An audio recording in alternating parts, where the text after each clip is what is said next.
I enjoy what I'm doing, and I don't regret being what I am. Here when they call you a teacher, some people feel very uncomfortable because they are teachers, but I don't feel uncomfortable. I feel proud for people to address me as a teacher. I'm a director and the founder of Good Shepherd Primary School, which was started in 2013. It has been a slow but a sure mission that we have seen a lot of things happening, and we just thank God that the things have been able to happen, that the world sends us love and support, making sure that we educate the disadvantaged financially. This school was started mainly to give an opportunity to the disadvantaged children to get education, because if we think of development, if we think of anything, we must make sure that our children, our next generation, must be able to read and write on its own, so that any message that comes their way, they can easily understand it. So this morning's presentation represents the basic introductory overview of the coursework materials for the living experiment in nonviolence that have been specifically designed for the teachers and administrative staff at the Good Shepherd Primary School of the Masaka District in central Uganda. Now, the long-term goal of this presentation attempts to lay out the basic framework for a new 21st century approach to education that seeks to seamlessly combine the ancient Black African value system with the latest cutting-edge discoveries of modern science. And it also just so happens that the basic direction of this overview was originally guided into place by the highly inspirational influence from the original founder of Good Shepherd, who has so heroically declared that we need to get rid of the colonial education system and come up with a more practical and suitable way of learning. Now, when you go to the YouTube landing page for this video, you will notice that the comment section features a direct link to the entire text from John Sentamu's very excellent magazine interview with the Daily Monitor. And even though this morning's coursework has primarily been targeted towards the African continent, the most important basic principles being taught here can and must eventually be applied everywhere.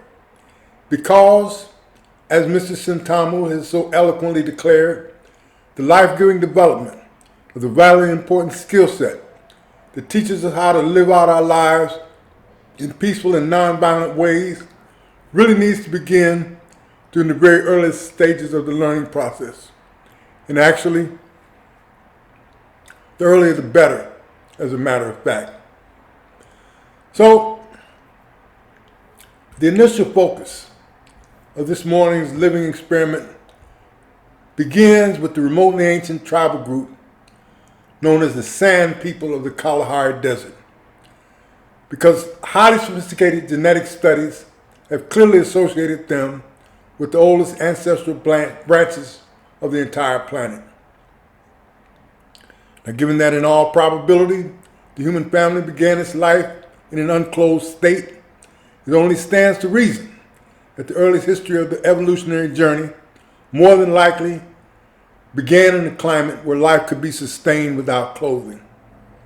And so far as we know, the strongest available evidence clearly points towards the Great Lakes region of Central Africa that currently includes Burundi, the Democratic Republic of the Congo, Kenya, Rwanda, Tanzania, and Uganda. Now, The most sacred cultural practices of the San tribal groups were closely associated with the direct reflection of the great ancestors, whose closely near proximity under any circumstances was literally taken to represent the living and breathing earthly presence of divine beauty, blessed abundance, and healing. While at a much later point, the living presence of the divine healer also became the most important organizing principle of the earliest black African cultures to settle in the Nile Valley Basin, where their dearly loved supreme deity would consistently be associated with the highest expressions of beauty, goodness, and truth.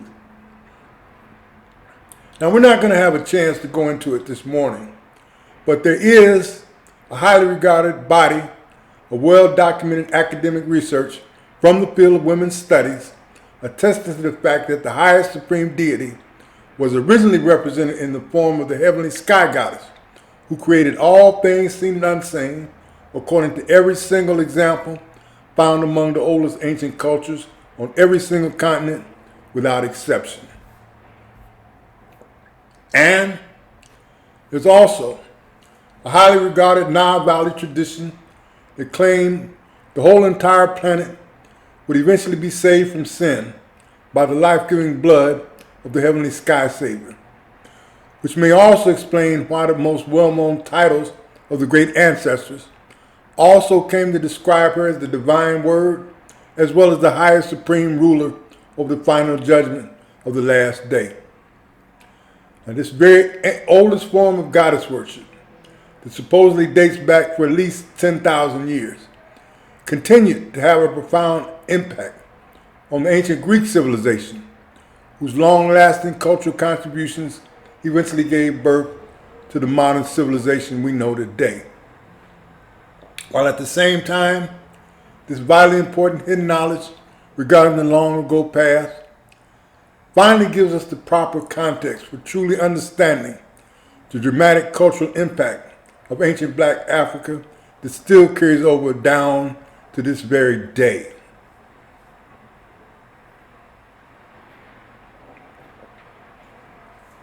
Now, the most important life or death traditions associated with the remotely ancient Sans tribal groups revolved around their sacred healing circle that directly connected the spiritually exalted heavenly ancestors to their living descendants who still remain on in their flesh-covered bodies down here on the earth. And we also see the lasting influence of the ancient past bound up in the deepest roots of the modern English church that can be directly traced back to the most ancient early European terms for the word circle. Or as a matter of fact, the joy-filled Christian ring dance made up one of the most important open acts of public worship during the first, second, and third centuries of our era. And of course, as we all know, the sacred prayer circle still plays a vitally important role in the current practices of the modern Christian tradition. But most importantly, for our purposes this morning, it also appears the ancient practices of the San tribal groups allowed them to master the life-giving secrets of music and prayer in truly incredible ways that ultimately allowed them to unlock the deepest hidden mysteries of the inner healing process. And that is one of the reasons why the landing page for this video includes a direct online link to the fascinating feature articles that meticulously detail the way highly trained surgeons of the intensive care units in Istanbul's largest hospitals consistently use their traditional forms of music to successfully treat the most severe types of life-threatening afflictions. So the upcoming research phase of our living experiment could hardly do better than to make recovering this lost art of prayerful healing one of the most urgent, high priorities of the new 21st century learning system. Because as time goes on, we will eventually come to understand how these remotely ancient traditions, slowly but surely, spread across the entire Nile Valley region, in order to become the primary foundation stones of the emotionally happy, peace-loving civilizations that even continued to use the exact same types of musical string instruments that they brought along from Central Africa. So here we have a picture on the screen from Priceless magazine article that was originally published by the Third World Press of Chicago well over 40 years ago. Now, during the time his reflections on the history of the Afrocentric worldview came out during the late 1970s, Jacob Hudson Carruthers was one of only 3 academically recognized black Egyptologists existing on the entire planet. While opening paragraphs from his profoundly important research article initially went on to claim the quintessential essence of black Africa's traditional worldview has been entirely based on 2 vitally important truths that were handed down through a direct line of long-standing, ongoing traditions, whereby the first basic truth irrefutably confirms the fact that there is a distinct, universal African worldview. This concept is best articulated by Anta Diop's idea of the cultural unity of black Africa, which Dr. Carruthers modified to include the notion of a cultural unity among black African people throughout the world. Now, shortly after Dr. Diop's sudden unexpected passing in 1986, the nation of Senegal officially renamed its largest institution of higher learning in his honor. Which brings us back to the second great truth. It so boldly goes on to declare, 1, black Africa's ancient worldview, modified to account for modern conditions, represents the only viable foundation for African liberation. And 2, wherever record still exists, the wisdom of the African people proclaims the necessity for the restoration of this worldview as a necessary condition for liberation. While 3, any honestly objective assessment of history clearly demonstrates that when the principle was followed, liberation struggles have gone forward, and retrogression has taken place when the principle was abandoned. Now, we can clearly see the undeniable truths supporting Dr. Carruthers' framework through the plainest day historical assessments from the cultural unity of black Africa that declared war was not a prerogative of the African people before the time of the extremely violent, unprovoked attacks by the northern invaders from the Eurasian cradle. While obviously the function of defending the country was also incumbent upon the king, but in the agrarian meridional countries, during the long periods of peace, the military role of the king was toned down and took second place after his priestly and agricultural role. So here, in our second example, we learn that William Ury was the associate director of the program on negotiation at the Harvard Law School during the time he conducted his legendary interviews with the San tribal groups who had been spread out across the farthest remote regions of the Kalahari Desert. While over the course of his brief visit, Professor Ury conducted an extraordinary set of powerful interviews with a senior group of tribal elders who were asked about the presence of violence in their communities, whereby they responded by declaring that not a single one of them could even remember even hearing about a murder during their lifetimes. But on the other hand, the places where black people completely abandoned the traditional values of their ancestors have literally been transformed into the living and breathing definition of hell on earth, where even the very smallest innocent children are constantly forced to live with the ever-looming threat of deadly random violence and heartless cruelty. So, We will finally close out with page 787 from one of the earliest editions of the Hieroglyphic Dictionary by E.A. Wallace Budge, where we plainly see that Kemet was the most common term for black in the ancient language of Nile Valley, Egypt. While this very same term also went on to become the primary root for the modern word chemistry. But perhaps the most interesting definition, found at the very bottom of the page, describes the fact that the vast array of written works by the Nile Valley Africans were most commonly referred to as the books of the Black Land. Which brings us back to the highly demanding moral teachings, openly condemning murder, robbery, and every other unclean social pollution that were universally revered from the cradle to the grave.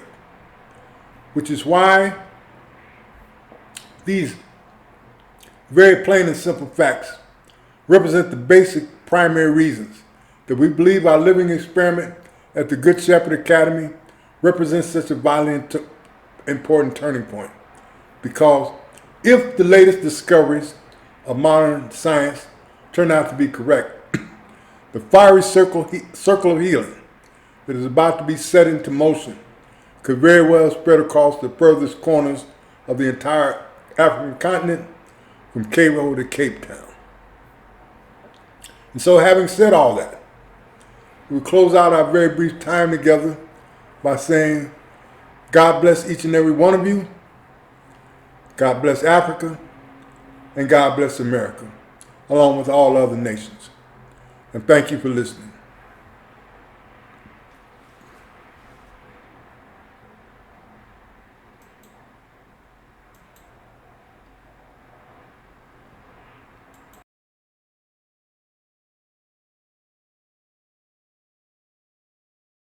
Okay.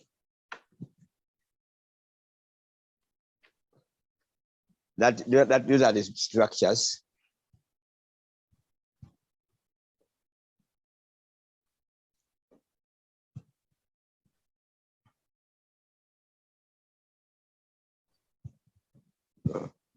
The construction is happening in 2 phases. I think it's going to happen in 3 phases. This side here was the first phase. Then the other side down there where there are no windows, no doors, unfinished. That is the second phase. Then I think the third phase will be having the other classroom blocks also set up and built, because these rooms here are not enough yet, but at least we are happy. Depending on where we have come from and where we are, we can say it's a journey worth walking. So these are the structures that are existing right now. These would be staff houses where teachers would be resting and doing things to take care of the children, their babies, and the books, children's work. This would be a roundway where we have the latrines, the toilets inside for males and the toilets, male and female teachers. Then in the near future, this is to be a lab, a laboratory, a computer lab. But for now, we are using it as a classroom, and this tarpaulin here divides it into 2 classes. The other section is 1 class, and this section is also another class. The others are the ones up there, those are still classes. This is a dormitory, only that the matron is not here, but this is a dormitory for girls. Here is for girls, and then this one, this block here is for boys. Then the other are the classrooms that we are having for now. Otherwise, this is how we are for now. And the behind of it,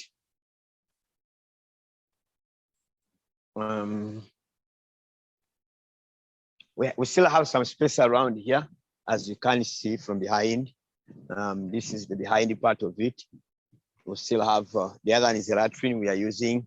This one here is the kitchen, which we use when the schools are open to prepare meals. It's not yet to the standards, but we know we will get there. We are not worried. As we have come far, we know we will reach far. So briefly, this is how the school setup is. Okay, Yeah. very impressive. So we're very excited about that. Yeah, that is absolutely awesome. Congratulations. Thank you so much. Hang on 1 minute. How long is it taking you to build that much of the structure, John? These two structures have been built in a period of, if it wasn't COVID, it would be 1 year. Oh, wow. Nice. Yeah. So, And thank you so much, Jackie, for whatever you are doing there. this is Wow. how the school looks when they're in class. Yeah, true. Nice. Are you guys on pandemic? Like, is your school closed then, John? Yes. Yes. All the schools are on a lockdown. Oh, okay. Yeah. What's the age range of your students?